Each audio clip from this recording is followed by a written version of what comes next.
The gravel in the driveway crunched before the sun even rose.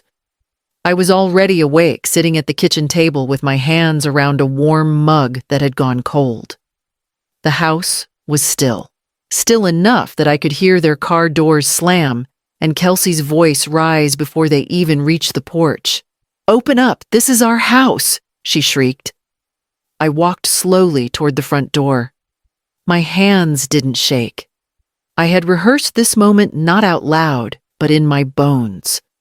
Through the peephole, I saw Mitchell pacing like a caged animal.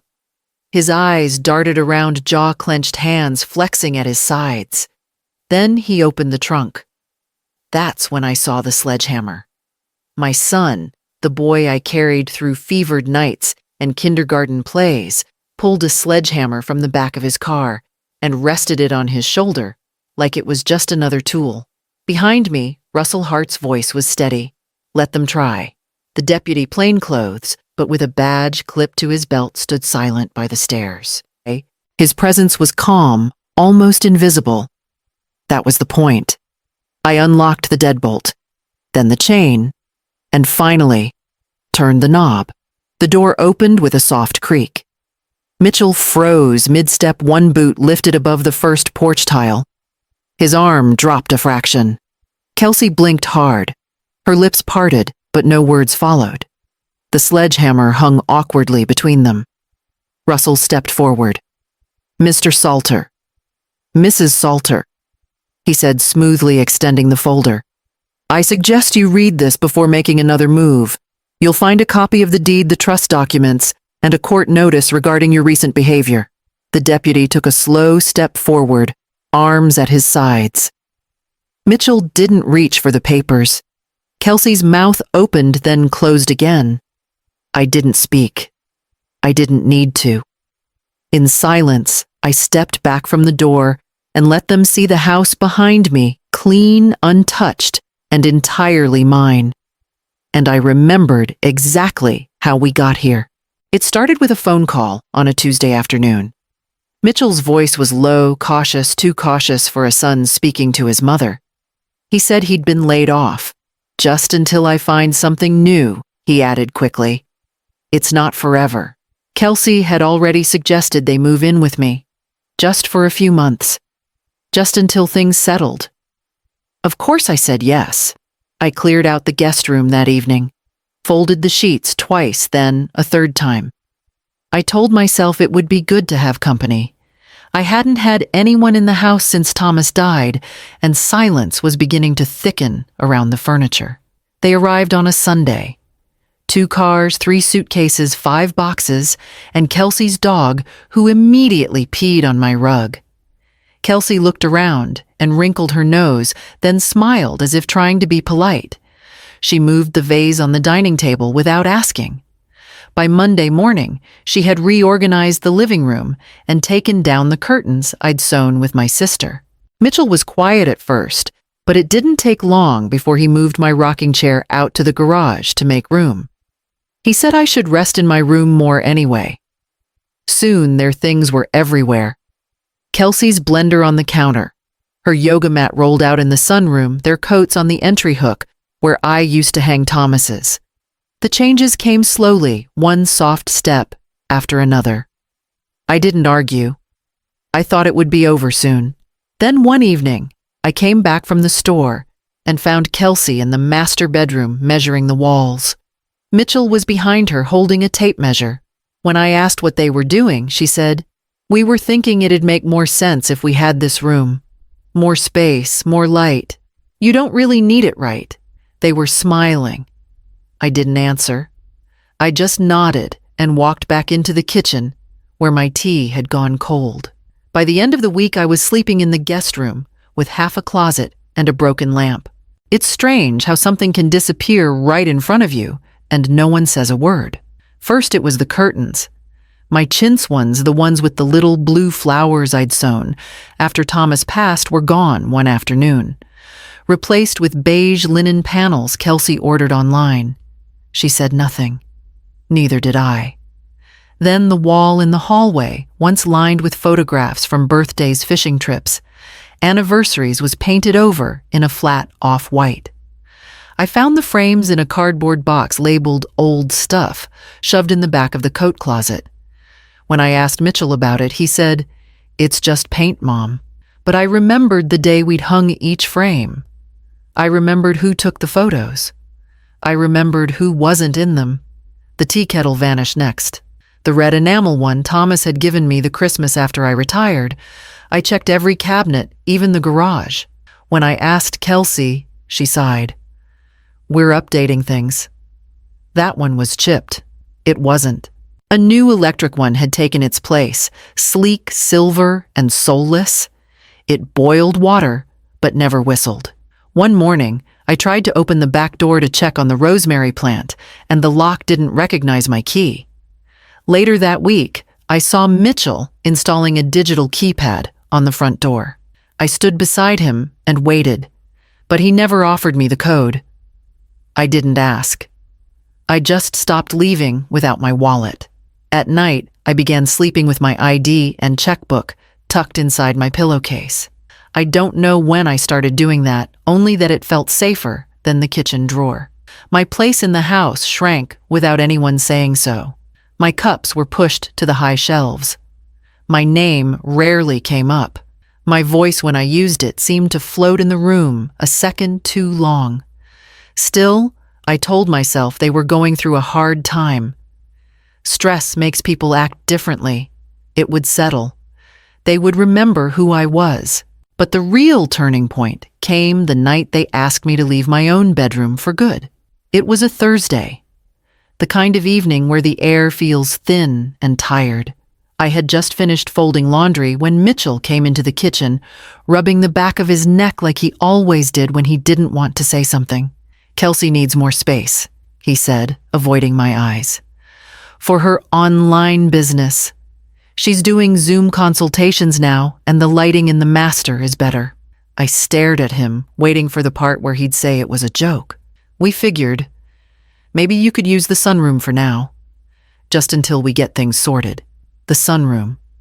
It had no insulation, no blinds. It baked in summer and froze in winter. I had once used it to overwinter potted plants, and now they wanted me to sleep there. By the time I walked down the hallway, my photo albums were already missing from the bedside table. I found them the next day in a plastic storage bin, under the stairs wedged between a toolbox and a dog carrier. A sticky note labeled "Mom's Stuff" was slapped on the lid. The quilts I had spent years stitching pieces of old shirts, curtains, baby clothes were gone too. I asked Mitchell where they were. He didn't look up from his phone. "You don't use them anyway." The cot in the sunroom sagged in the middle. It made a hollow sound when I sat on it. There was one blanket thin and scratchy. I didn't bother turning on the overhead light. It flickered. That night, I listened to the wind tapping against the windows, each sound louder in that empty glass box. I didn't cry. I didn't call anyone. I didn't reach for my phone. But something inside me stopped bending. Not loudly, not all at once, but with a quiet crack like a branch under snow. And a few nights later, when the walls were thin and they thought I was asleep, I heard them whispering just outside that door. I didn't mean to listen. The walls were just that thin. It was after midnight and I was still wide awake on the cot, staring at the ceiling while the wind slid along the glass. I heard the creak of footsteps, then soft voices through the drywall near the vent. "We push a little harder," Kelsey whispered. "She'll give up the house. She doesn't want the fight." Mitchell's voice followed lower. "She won't fight. She never has. That's why it's working." I stayed still. Completely still. They stood in the hallway just outside the sunroom, speaking like I wasn't real, like I couldn't hear, like I hadn't lived in this house long before either of them knew it existed. I waited until their voices faded. Then I reached under the cot and pulled out the file folder I hadn't touched in nearly 4 years. It had Thomas's handwriting on the front, bold and slanted. Inside were the papers we'd signed after his cancer diagnosis. He was always meticulous, everything neat, organized, labeled. I flipped through the sheets, my fingers stiff, until I found the one that mattered. The deed. His name and mine. Joint ownership with survivorship. I traced my signature at the bottom with my thumb. Then the next page, updated 2 weeks after his funeral, had my name alone. Filed. Stamped. Legal. They hadn't checked. They assumed, like always, that I'd fade into the background. That the house would eventually become theirs, like the living room, the kitchen, the bed I once shared with my husband. But it was still mine. I sat there for a long time, the folder open in my lap, the weight of it sinking into my knees. I didn't feel triumphant. Just awake, sharply, painfully awake. By morning, I had a plan. It started with a name I hadn't spoken in years, one Thomas had written, at the bottom of a note I'd nearly thrown away once. Russell Hart, estate attorney.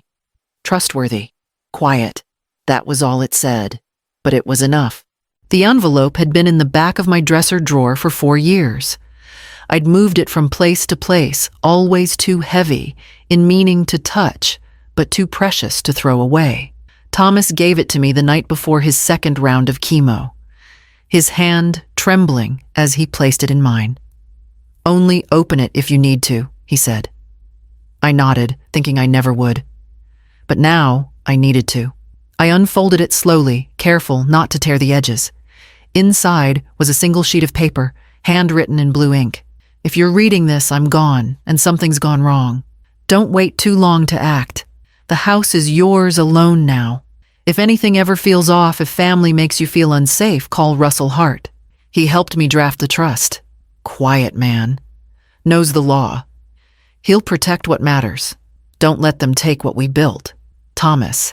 I read it twice. Then a third time.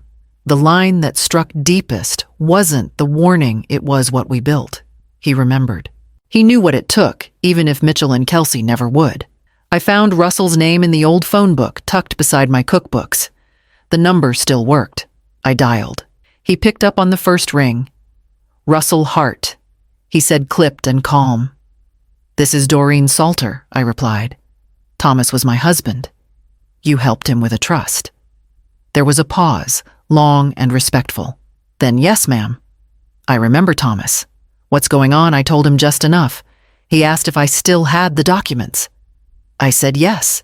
He offered to meet the next morning. "Neutral place," he said. "People like your son get nervous when lawyers show up too fast."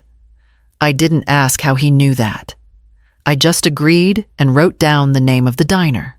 That night, I slept with the letter on my nightstand. For the first time in weeks, I slept all the way through. And when I woke, I already knew what to wear. Russell met me at a diner off Highway 77, the kind where the coffee is weak, but the waitress knows your name before you sit down. He wore a brown blazer and carried a leather briefcase that looked older than Mitchell. He didn't ask how I was. He just opened the folder and said, "Let's get to work." We filed everything that morning: property, reaffirmation, beneficiary, protection, notification of occupancy rights. It wasn't dramatic. No courtroom, no threats, just ink and law. "We'll file quietly," he said as we wrapped up. "You say nothing. Let them act first. They're counting on you folding." "I won't," I said. "Good," he nodded. "Let them walk straight into it." When I got home, I baked muffins. I wasn't hungry, but the smell made the place feel like mine again. I installed cameras that evening, tiny ones tucked near the doorframe, another inside the living room clock. Russell had recommended a guy who didn't ask questions. I paid in cash. I updated my will, reprinted my deed, changed my mailing address to a P.O. box. Everything quiet. Everything legal. Mitchell didn't notice. Kelsey barely looked up from her phone. She was planning something, talking loudly on speaker about clearing out the old junk and staging for sale. I smiled when she said it. Every morning I still made coffee. Still offered a cup to Mitchell, who grunted a thank you.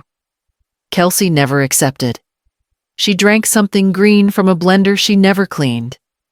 They thought I was tired, that I'd grown too soft to resist, but I was watching them with clearer eyes than ever before. Every box they ordered, every conversation they muttered under breath, every paper they left in the trash, I read it all. They weren't being clever. They were being comfortable. And I was no longer afraid of either of them. When Friday came and they walked out dressed for some rooftop party, Kelsey said over her shoulder, "Think about signing those papers." "Okay." I didn't answer. I just waited for the sound of their car turning off my road. The house felt different the moment the door shut behind them. Their voices faded down the walkway, Kelsey laughing too loudly, Mitchell muttering something about parking, and then came the sound of the engine turning over. I watched their taillights trail down the road until they vanished into the dark. I didn't move right away. I stood there in the quiet, the kind of quiet that feels like a held breath. Then I reached for my phone. Russell picked up on the second ring. "Are they gone?" "Yes," I said. "I'll send him." At 11 p.m., headlights swept across the driveway, a small white van. The words 24-hour locksmith faded on the side, hummed to a stop. The locksmith stepped out without knocking. He carried a tool bag and smelled faintly of machine oil. He didn't ask questions, just nodded once and got to work. The first lock clicked in under 10 minutes. The deadbolt followed with a soft, metallic thud. By the time he moved to the back door, the house was filled with the steady rhythm of screws turning and metal shifting. Quiet, deliberate, permanent. I walked behind him, watching each old lock come undone. Every one he removed felt like shedding a skin I'd worn too long. Midnight came and went. When he finished, he handed me a small envelope with 3 new keys. "All yours," he said. I thanked him and closed the door behind him. For the first time in months, I heard how solid that door sounded when it latched. Then I walked through the house room by room, activating the cameras. Tiny green lights blinked to life on the bookshelf by the kitchen window above the porch. Russell had been right. "Let them act first," he'd said. Now I had proof ready to capture every second of what was coming. When everything was in place, I filled the kettle brewed tea and sat at the kitchen table. The steam curled upward, soft and steady. Outside, the desert night stretched wide and silent. I stayed awake through the hours listening to the hum of the refrigerator and the ticking of the wall clock, waiting for the sky to lighten. By dawn, I heard the first crunch of gravel as their car returned. At exactly 6 o'clock, the familiar grind of tires on gravel cut through the morning stillness. I was already sitting by the window, tea untouched in front of me, watching the sun begin to lift over the edge of the desert. Kelsey's voice came first, sharp, outraged. "She locked us out." Mitchell's car door slammed hard enough to rattle the porch swing. "Open this, or I'll break it down," he shouted, pounding a fist on the door. The keypad beeped once, then again. He cursed. I saw him step back, jaw clenched, then turn toward the trunk of the car. He lifted the sledgehammer with both hands like he'd rehearsed it. Inside, I took a deep breath and stood. Russell stood beside me in the foyer, his coat folded neatly over one arm, calm as ever. The deputy was already rolling the camera from his vest, positioned just over my shoulder, silent but watchful. I waited until Mitchell reached the bottom porch step. Then I opened the door. It creaked softly, same as always. No dramatic swing. Just a steady reveal of what stood on the other side. Mitchell froze mid-step, both hands gripping the handle of the hammer. His mouth opened, then shut. Kelsey blinked like someone caught mid-performance without lines to say. Russell stepped forward and held up the folder. "Good morning," he said smoothly. "You are being recorded. I suggest you read this before making any further threats. You'll find updated documentation regarding the deed-verified trust ownership and notices filed with the county. Any attempt to damage this property will be considered felony trespass." The deputy gave a small nod, but said nothing. Mitchell looked between the 3 of us, me, Russell, the deputy, then back at the sledgehammer in his hand. He didn't lower it right away. For a moment, I saw the fight still flickering in his eyes. but it didn't last. He let the hammer drop with a dull thud onto the porch boards. Kelsey stepped backward, her shoes crunching on gravel expression, unreadable. I didn't speak. I simply stepped aside and let them see the house behind me, whole, locked, and undeniably mine. And 3 days later, the moving truck arrived. They didn't swing. Mitchell stared at the documents. Kelsey squinted at the legal stamps like she could argue with ink. Neither of them touched the threshold again. Not that morning. Not after. They left without another word. 3 days later, a moving truck backed into the driveway. I didn't greet them. I stayed in the kitchen watching from the window while 2 men carried out boxes I hadn't packed. I watched them lift the blender, the rolled-up rug, a stack of throw pillows I never liked. No one knocked on the door. No one said goodbye.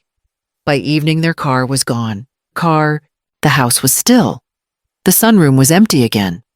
The cot gone. The thin blanket folded and left on top of the dryer. I didn't go in right away. I walked past it to the master bedroom, the room I had painted with Thomas one spring, when we still laughed in the mornings. It felt warmer than I remembered.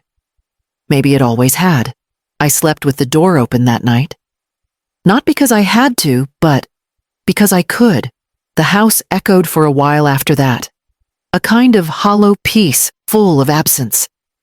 I didn't rush to fill it. I moved slowly.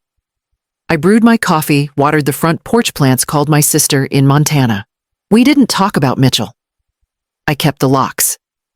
I kept the cameras. I kept the silence. Weeks passed. Then one afternoon, I pulled the storage bin out from under the stairs. My photo albums were still there, corners dented, but pages untouched. I opened one and ran my hand over the picture of Thomas holding baby Mitchell, both of them red-faced and squinting in the sun. Beneath the albums were my quilts. I lifted one soft, stitched by hand edges, worn smooth with time. I unfolded it slowly and laid it across the foot of my bed. The room changed, not with noise or decoration, but with memory, with something that was mine again. I sat on the edge of the bed, light coming through the window, and let the quiet settle around me. It finally felt like home.